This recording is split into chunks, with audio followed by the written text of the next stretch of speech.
Hermanos, buenos días. Gracias por estar aquí.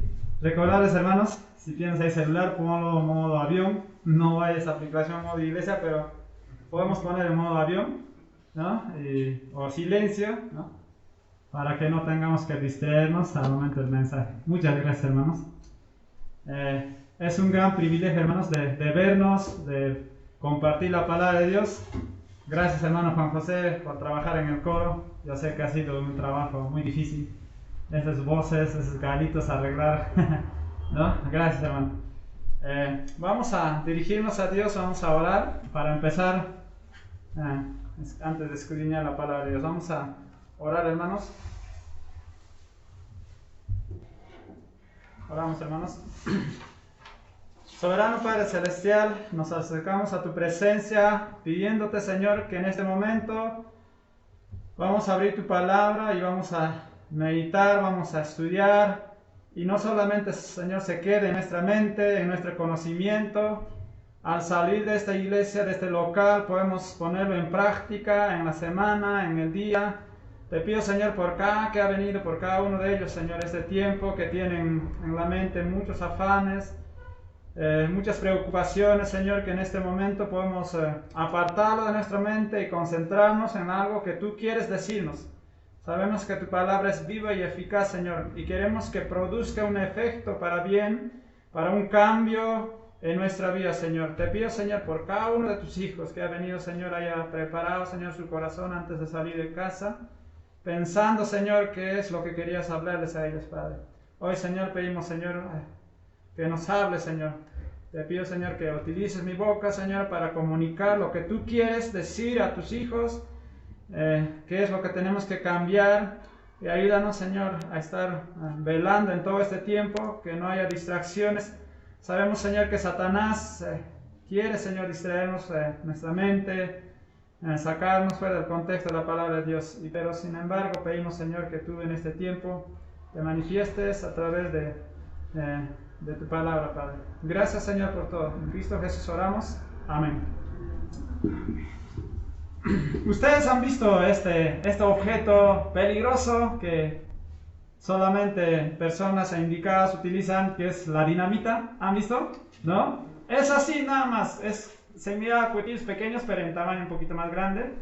Este artefacto, esta cosa, lo ponen, ¿no?, entre las rocas, hacen un pequeño hoyo y lo ponen ahí, y bien, ¿no?, y lo ponen una mecha grande y lo prenden, ¿no? Y esta pequeña cosa lo parte en pedacitos, una roca inmensa. No, tal vez has tenido ese privilegio de ver. Hoy quisiera compartirles mucho más que este dinamita que tiene poder, mucho más fuerza que tiene, que es la palabra de Dios. El Evangelio es el poder de Dios, el poder del Evangelio. ¿Cómo es que este Evangelio que ha llegado a través de los rincones, este corazón de mármol tan duro, ha podido entrar, penetrar hasta lo más profundo y producir un efecto para cambio, ¿no? Y esto, hermanos, ha salido desde Israel y se ha difundido por todos los lugares. El domingo pasado veíamos cómo personas, aunque a las malas, han estado esparcidos por todo lugar, yendo, aunque en medio de dolores, llantos, ¿no? ¿Cómo habrá sido ese tiempo?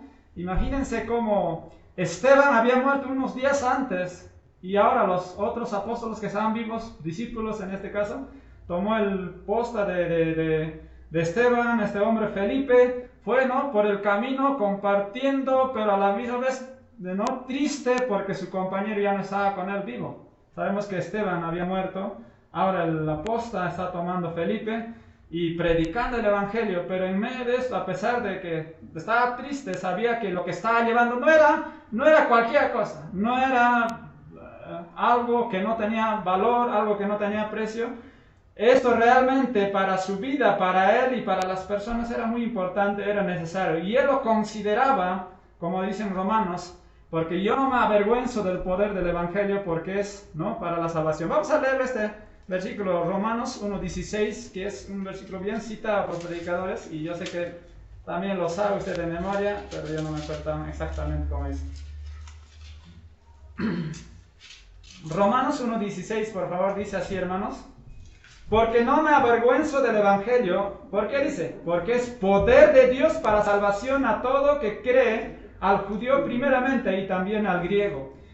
Pablo dice, yo no me avergüenzo, a mí no me da vergüenza de hablar porque sé que este evangelio que yo voy a compartir, que voy a dar a las personas, va a haber un cambio en su vida, es el poder de Dios para salvación. Hermanos, no debe ser de vergüenza llevar la palabra de Dios. Sabemos, hermanos, usted tiene en su vida palpado ese mensaje de cambio y usted mucho más, cualquier persona es indicada para compartir. Una persona que nunca ha comido una naranja no puede decir a qué sabe, ¿sí o no, hermanos? No puede decir qué sabor tiene si está agrio, si nunca ha comido. Los incrédulos no pueden hablar del evangelio porque no han palpado en su vida cómo ha cambiado, cómo ha trabajado. Pero nosotros sí sabemos, hermanos.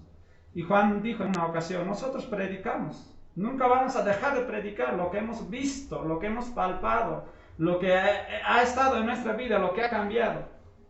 Nosotros somos los más indicados para llevar ese poder del evangelio. Y Felipe sabía eso, pero en medio de este llanto, de tristeza, también él encontraba gozo, ¿no? El hermano Juan José nos compartía, dice el verso 8. Capítulo 8 de Hechos, verso 8 dice así. Así que había gran gozo en aquella ciudad. Había gozo en las personas que recibían el evangelio. El evangelio, hermanos, es poder, produce gozo en el corazón de las personas. Produce gozo. Cuando el evangelio llega a nuestros corazones, y estoy seguro que usted puede dar testimonio, el día que usted ha pasado a ser hijo de Dios, no ha estado ahí triste, no ha estado preocupado, usted ha sentido ese poder en su corazón, pero a la misma vez también ha sentido un gran gozo, un vacío que nada podía llenarlo, ha llenado el poder del evangelio. Y es un gozo, hermanos, saber esto, ¿no? Y Felipe era de las personas que compartía esto. Hoy vamos a estar estudiando el verso 9 hacia adelante, donde vamos a ver cómo es que el poder del evangelio ha penetrado en los corazones más fuertes. Y el poder del evangelio no se limita a compartir nada más a ciertos tipos de personas, ¿no? A personas débiles o personas más vulnerables. No, el poder del evangelio entra en las ciudades, entra en las personas y no discrimina, no dice a él sí, a él no. Y por lo cual, como hijos de Dios, nosotros también tenemos que hacer eso, ¿no? Si tienes que compartir, comparte a todos, a los profesionales, a los conocedores, a los más pobres, a los que no saben leer, a todos. Y el poder del evangelio entró a esta ciudad Samaria, ya están cumpliendo no plenamente con la gran comisión que el Señor Jesús antes de ascender al cielo había dicho. Por tanto, id a ser discípulos, ¿no? Comenzando en Jerusalén. Ellos habían llenado ya de palabra en Jerusalén. No, imagínense, más de 3,000 en una sola prédica. Y muchos estudiosos dicen que posiblemente la primera iglesia en Jerusalén tenía una asistencia de 20,000 personas. Imaginan, bastante gente, ¿no? Y ya ahora, el siguiente paso tenían que ir a Judea, ¿no? Toda la Judea, todo lo que es Israel. Y después a Samaria, después hasta lo último de la tierra. Y lo último de la tierra, pues somos los peruanos, somos de otras naciones, ¿no? Está cumpliéndose con el propósito de Dios. Si bien es cierto, a Perú, a muchos lugares, el evangelio llega de una manera no tan bueno, no tan correcto. Sabemos que hay muchas discusiones que el evangelio no ha llegado como debía llegar, ¿no? Ha llegado por medio de los católicos, trayendo la cruz y les han impuesto malas cosas. Y la gente, en vez de acercarse más a Dios, hoy por hoy recuerden ese pasado y se alejan más de las cosas de Dios, ¿no? Pero, ¿por qué ha llegado así? Porque sabemos que Dios ha guardado un pequeño remanente y tal vez un poquito han tardado en llegar, pero han llegado, hermanos, gracias a esos misioneros, a esas personas que han sentido la necesidad de compartir el poder del evangelio. Dice en esta ciudad Samaria, había un hombre llamado Simón.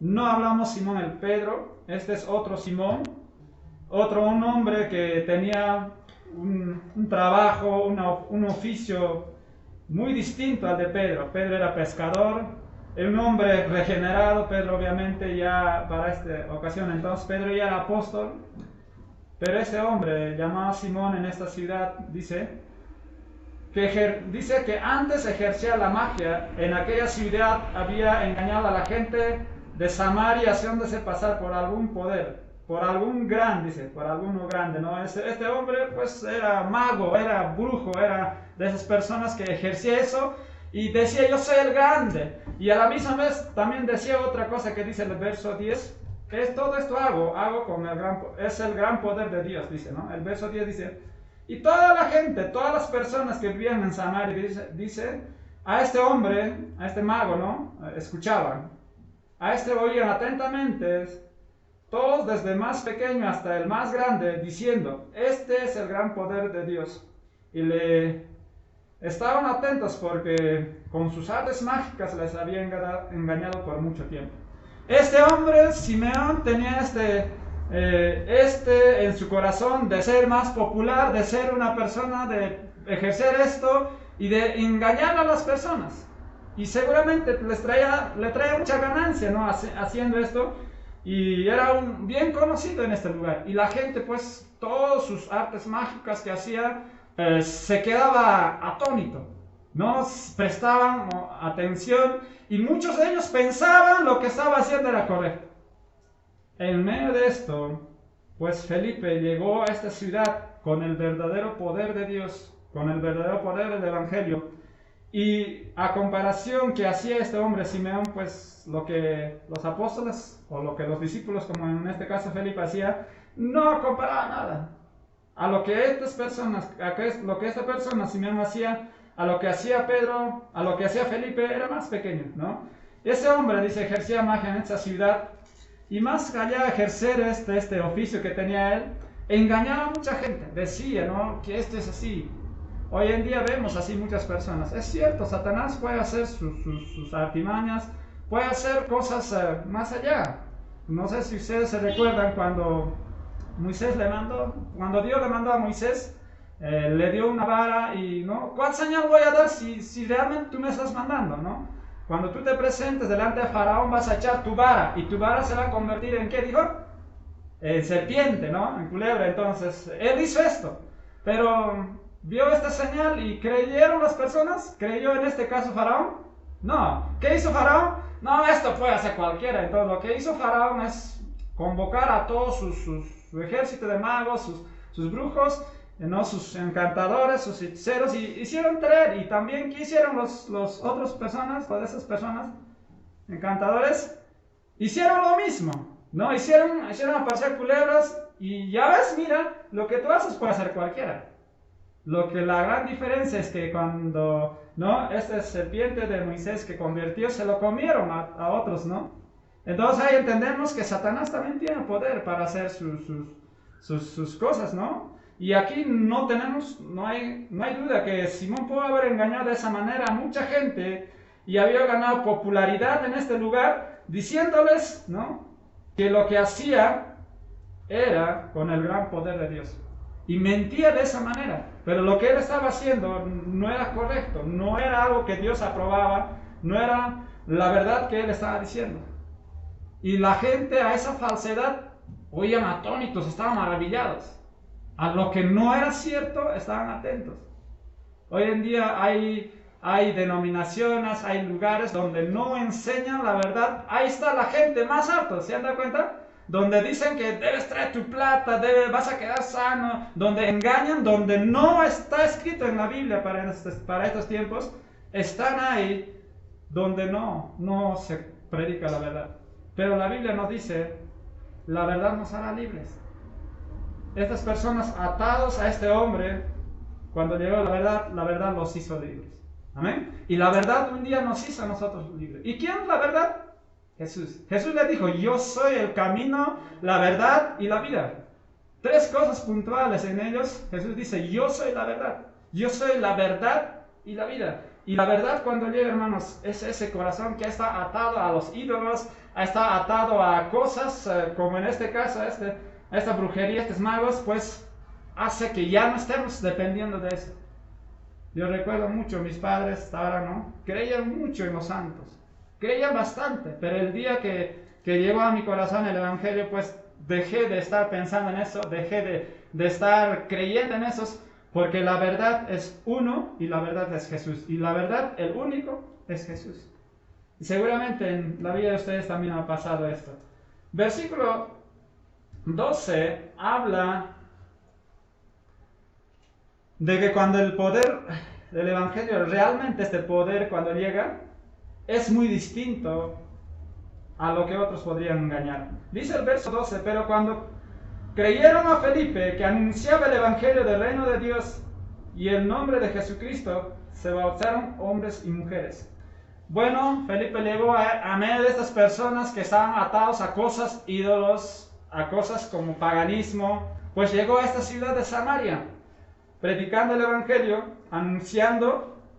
Y los hombres que estaban junto con este Simeón, ¿no? Que estaban todos los días acostumbrados a ir a ver sus artes mágicas, ¿no? Y tal vez al día siguiente ya no estaban viendo. A la semana tal vez ya no tenía audiencias este hombre de Simeón. ¿Se imaginan? Que un día tenía mucha gente, sus seguidores, sus fans, que al día siguiente o a la semana ya no había con él nada. Solo se quedaba mirando. ¿Y qué hacía Simeón? Pues... ¿no? ¿Qué más podría pensar? Bueno, me voy a unir a ese grupo que también parece que ejerce, ¿no? Entre comillas, magia también.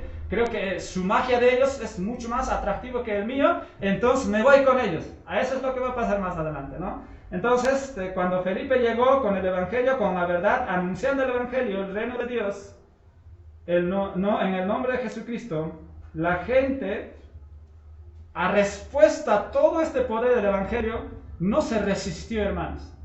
Hermanos, no hay corazón que se resista cuando el evangelio de Dios llega a tu corazón, cuando es el tiempo de la salvación para las personas. No hay un corazón que se resista al poder del evangelio. Dice la palabra de Dios, salió el sembrador a sembrar la palabra de Dios. Cuando Hebreos nos habla de que la palabra de Dios produce efecto en las personas, es cierto, hermanos. Solamente hay que ver que cae la semilla siempre de tres maneras, ¿no? Junto al camino, junto a las piedras. Y los que dan, los que permanecen, los que están siempre realmente en sus corazones con el evangelio, es los que han caído en buena tierra, ¿no? Entonces el evangelio es como una espada de doble filo que penetra hasta lo más profundo y produce un efecto para cambio. Y el efecto en este caso dice, hombres y mujeres no se bautizaban en el nombre de Jesucristo. Y lo que ellos predicaban no se predicaban a sí mismos, no hacían ver que ellos eran el héroe. No era como Simeón, ¿no? El Simeón que decía, mira, yo soy capaz de hacer, Dios me da este poder y todo esto. Pero cuando Felipe llegó a esta ciudad, no se atribuía nada para sí mismo. No se atribuía, porque él dice, hacía en el nombre de Dios, en el nombre de Jesucristo, bautizaba todo. Y por lo cual cumplía con lo que dicen, hermanos, en Mateo 28, 19, ¿no? Por tanto, id, hacer discípulos y bautizarlos, ¿no? En el nombre del Padre, del Hijo y del Espíritu Santo. Y hacía esto, hermanos. El héroe, el gran héroe, hermanos, aquí es el Espíritu Santo, Dios Jesucristo. Ellos no se atribuían. Cuando uno le toca hacer su parte, hermanos, aunque no te vaya muy bien, no hay nada que jactarnos a nosotros. El poder no damos nosotros, el poder viene de Dios y Dios hace un efecto en el corazón de las personas. Y esto, hermanos, entendía Felipe, entendía claramente que el poder del evangelio estaba transformando corazones y era capaz de transformar a muchas personas, y muchas personas en respuesta a eso se bautizaron. En la Biblia siempre encontramos dos cosas de la mano, como marido y mujer. ¿Cuál es? La salvación y después el bautismo. Los dos siempre están ahí caminando. ¿Se han dado cuenta? Felipe dice, creyó en el evangelio, creyó en la palabra, ¿qué fue? Se bautizó, ¿no? Pablo se convirtió y después dijo, Señor, ¿qué más tengo que hacer ahora? ¿Qué me falta? ¿Qué voy a hacer? ¿Cuál es el siguiente paso? ¿Qué hizo? Se bautizó. Hermanos, no encontramos que personas que después se han convertido y después han estado pasando años y años, ¿no? Sin tomar este primer paso. La primera fe de muestra de un cristiano es el siguiente paso que después de haber conocido a Cristo es el bautismo. Es el bautismo. Uno cuando llega, ¿no?, a las cosas de Dios, Dios le está transformando su vida. Él sigue diciendo, Señor, ¿qué más necesito hacer? ¿Qué cambio más vas a hacer en mi corazón?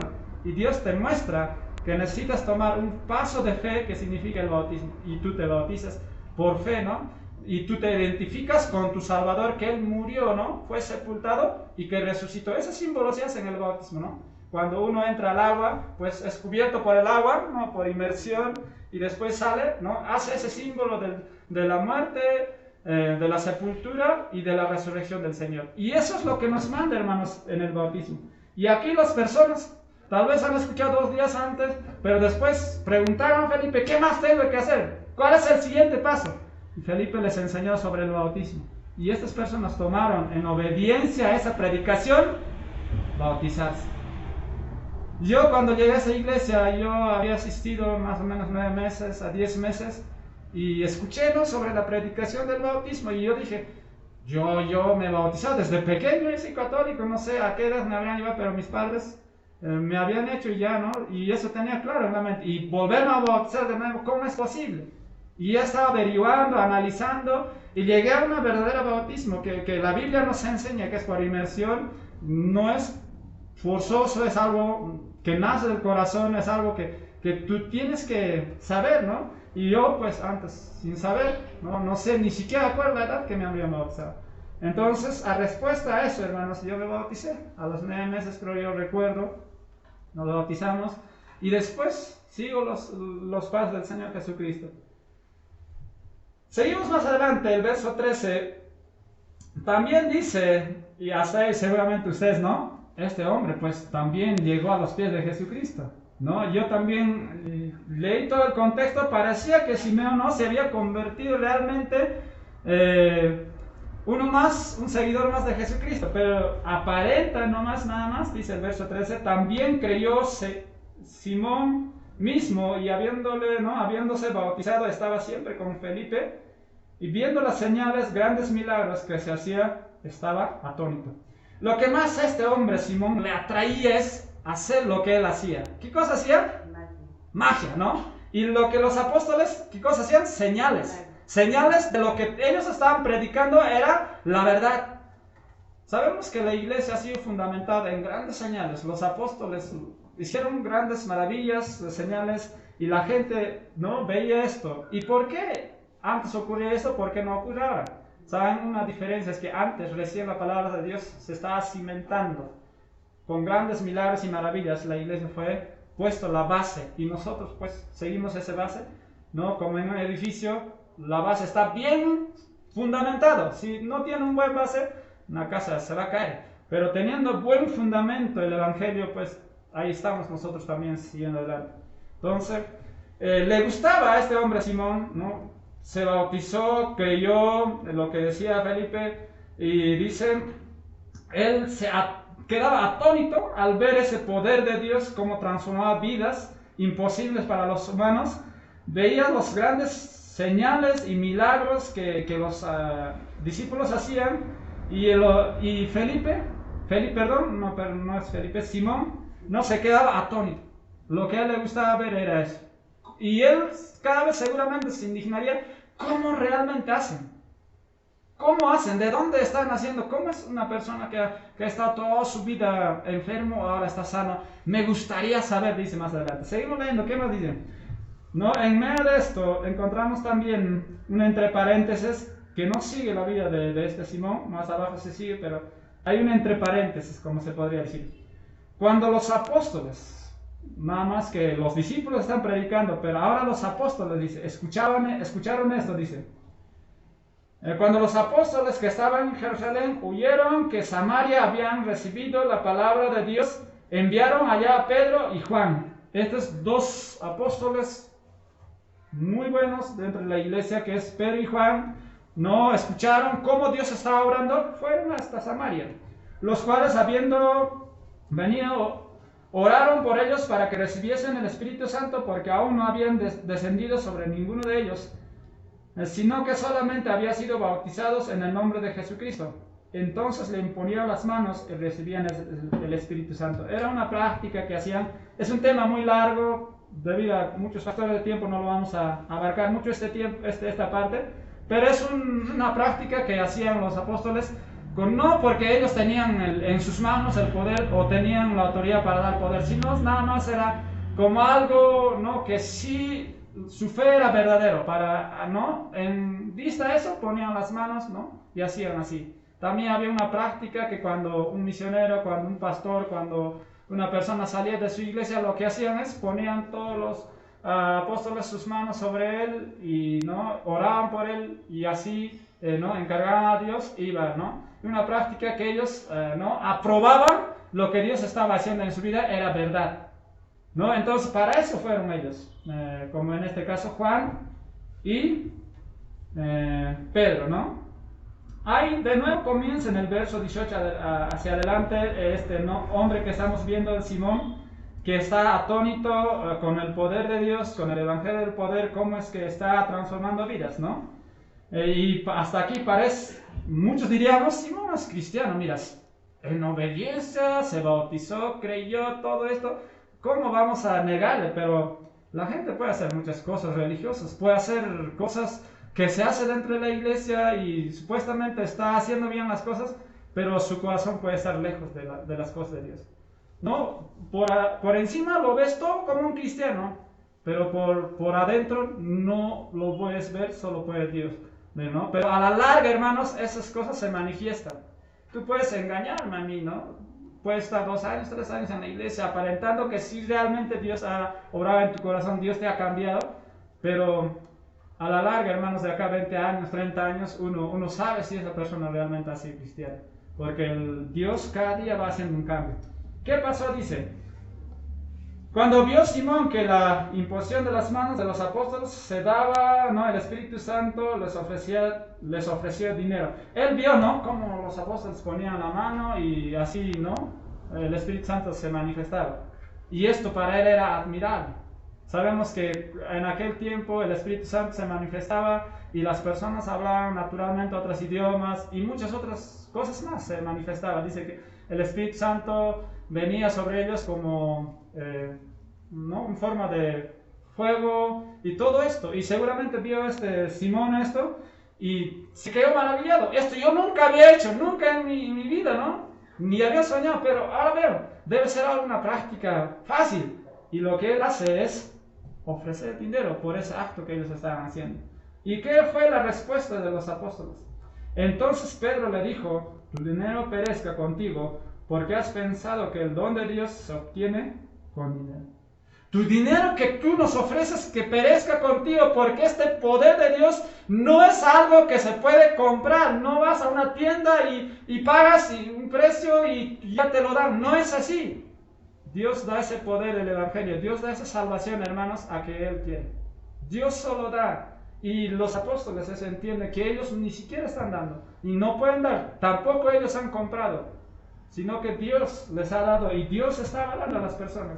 Y lo que piensa en su corazón este hombre Simeón es que podía comprarlo y pagarlo. Y cuando dice, ¿no? El don de Dios se obtiene. Otro versículo que aparece, ahora vamos a buscar, que la salvación es don de Dios en el texto, ¿no? Es don de Dios, es gratuito, no por obras para que nada se gloríe, sino es don de Dios, ¿no? Es regalo. La salvación no se puede comprar, es regalo gratuito que solo Dios da a las personas que Él quiere. Dios da a las personas indicadas que Él ve su corazón. Y no es para comprar la salvación, no es para comprar el Espíritu Santo, nada de eso. No tienes, dice, acá es el punto donde los apóstoles lo ven en el corazón de esta persona, de Simón, ¿no? Pedro y Juan, hombres sabios, conocedores de las cosas, dicen, no tienes tu parte ni suerte en este asunto. Tú no estás dentro de la familia de Dios y no tienes nada que hacer aquí. Lo que tu corazón te lleva a pensar son cosas paganas, cosas mundanas, y tu corazón aún no ha cambiado, dice. Recuerden esta frase que Jesucristo le dijo, ¿no? Ahí estaba con los apóstoles, ¿no? Y Jesucristo se puso a lavar los pies de sus apóstoles. Y uno de ellos no quiso lavarse. No, a mí me vas a lavar, no, nunca tal cosa acontezca. ¿Quién fue? Pedro. ¿Y qué dijo el Señor Jesucristo? Si no te lavo, no tienes parte conmigo. En otras palabras, no vas a ir. Entonces lo que dijo Pedro, no, lávame todo, lávame aunque sea todo el cuerpo. No, el Señor lo que estaba diciendo es que si tu corazón no está recto, si tu corazón no está limpio, no puedes entrar el reino de Dios. Jesucristo al lavar todo el pie de los apóstoles estaba viendo de que debían lavar el pecado que había en ellos. El pecado que había en ellos. Entonces aquí le dice, no, tu corazón no es recto, dice delante de Dios. No tienes tu parte ni suerte en este asunto porque tu corazón no es recto delante de Dios. Su corazón no estaba siendo totalmente regenerado y lo que él había hecho hasta aquí eran cosas entre comillas. Y mucha gente hoy en día se refiere, esa persona era hermanito, ¿no? Se había bautizado en la iglesia y había asistido 5 años. O bien ha sido hermano, o bien nunca ha sido hermano. Cuando es verdaderamente hermano, aunque se aparta al mundo, Dios lo va a volver a traer. Aunque pase en el mundo, no hay vagando, por 3, 4 años, Dios va a disciplinar y va a volver a traer. Es imposible que una persona se llama cristiano y pase 50, 60 años y no hay disciplina para esa persona. Porque en Hebreos, en Pedro nos enseña que Dios al que ama, disciplina. Como padres, ustedes que tienen hijos saben, si sus hijos se comportan mal y no quieren que anden en esto, ustedes van a disciplinar, van a hablarle, ¿no? Y Dios es así con nosotros.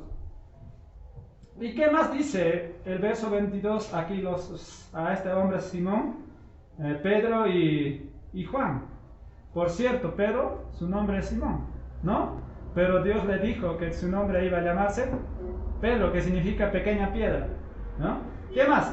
Arrepiéntete, cambia tu corazón, acércate a Dios, pues de esta tu maldad, y ruega a Dios que quizá te sea perdonado el pensamiento de tu corazón. Ese pensamiento pervertido que está en tu corazón, tienes que arrepentirte. Y tal vez Dios te perdone de todo esto. Eso es lo que Dios nos llama al arrepentimiento. Dios está llamando en estos tiempos, vengan a mí todos los que estáis cansados, yo os haré descansar. Vengan al agua verdadera, al pan verdadero, ¿no? Y el verdadero arrepentimiento produce un efecto que es para cambio. Pero en esta persona ha producido un efecto entre comillas, ¿no? Entre comillas. ¿Qué más dice? Porque en hiel y amargura, en prisión de maldad, veo que estás. Respondiendo entonces, Simón dijo, rogad vosotros por mí al Señor para que nada de esto me habéis dicho venga sobre mí.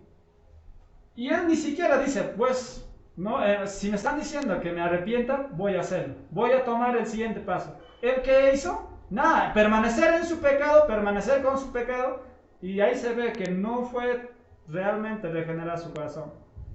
Y es así, hermanos, en este tiempo mucha gente puede profesar ser cristiano, profesar ser un seguidor, pero su corazón puede estar lejos. Y por eso es que Dios nos dice, ¿no? Ama a Dios con todo tu corazón, con toda tu fuerza, con todo lo que tienes. Y este hombre no se ha entregado a todo. No se ha entregado nada más a la vista de las personas, se ha entregado. Y dice entonces, ¿no? Rogad pues, ¿no?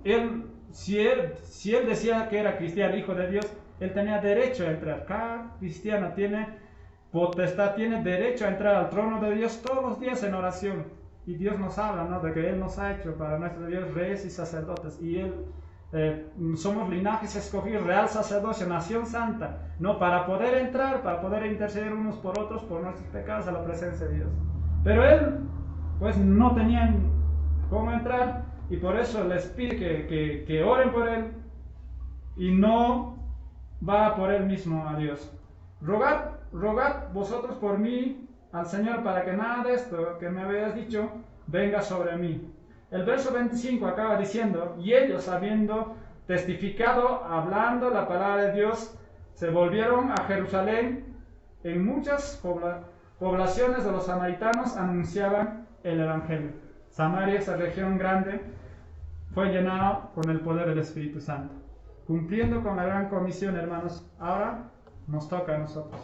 Nos toca llevar ese poder y no debe ser de vergüenza. Porque sabemos que este poder ha sido capaz de transformar nuestro corazón tan duro. ¿Se imaginan, hermanos, dónde estaríamos actualmente si ese poder no hubiera transformado nuestros corazones? ¿Dónde estarían? Tal vez ahí en casa mirando tele hoy, tal vez en casa haciendo otras cosas. Y así cada uno, ¿no? Cosas distintas estaríamos haciendo. Pero gracias al poder de Dios que ha transformado nuestros corazones, en obediencia a eso, amamos a Dios y demostramos de esta manera, congregándonos, aprendiendo más a Dios. Solo el poder de Dios ha sido capaz de hacer esto, hermano. Capaz de unirnos distintas culturas, de distintos lugares, ¿no? En el mundo entero y llamarnos hermanos, porque somos comprados con la sangre de Jesucristo. Nos llamamos hermanos de sangre con nuestros parientes. ¿Por qué? Porque heredamos los mismos ADN de nuestros padres. Pero en este caso, nosotros somos, ¿no? Llevamos el ADN de Dios, de la sangre de Jesucristo. Somos comprados. Espiritualmente nos llamamos hermanos. ¿Y qué ha hecho esto, hermanos, para que nos llamemos? El poder del Evangelio. Vamos a orar, vamos a dirigirnos a Dios. Que no, en gratitud a Dios podemos decir gracias a Dios. Gracias Dios porque has hecho esta obra que nadie ha hecho en mi vida. Solo has sido capaz. Vamos a agradecerle, hermanos. Padre soberano, Señor bendito, recordando, Señor, que la obra que has hecho y que estás haciendo en nuestras vidas de santidad, de cambiarnos, de hacernos tus hijos, ha sido único en la vida. Yo sé que hay muchas personas que engañan diciendo que hacen con el poder de Dios, los encantadores, los hechiceros, los brujos, pero realmente el poder de Dios no se puede ser pagado, no se puede comprar, es gratuito. Sabemos que es regalo, como dice tu palabra. Y un día, Señor, has puesto esto en nuestros corazones. Y gracias, Padre Santo. Gracias, soberano Dios. Es único en nuestras vidas. Y gracias, Señor, que siempre ayúdanos a andar en obediencia, demostrar ese amor verdadero que hemos demostrado. Si hay alguien que tal vez en esta mañana que no ha confesado, no ha dado de todo a Dios, no ha seguido su conversión genuina, sino nada más de boca para afuera, pero su corazón sigue en el mundo. Y tu palabra dice, ninguno que puede andar en dos caminos, o ninguno que puede mirar al mundo y a Dios puede ser digno de ir a tu presencia. Gracias, Padre. Gracias, Señor, por cada uno de mis hermanos. Ayúdanos a analizar nuestros corazones si realmente estamos en la fe, si somos tus hijos. Podemos vivir engañándonos años y años y sin ser tus hijos. Es un gran peligro. También pasa en este caso, Padre. Gracias, Señor, por todo. En Cristo Jesús. Amén. Gracias, hermanos, por su atención.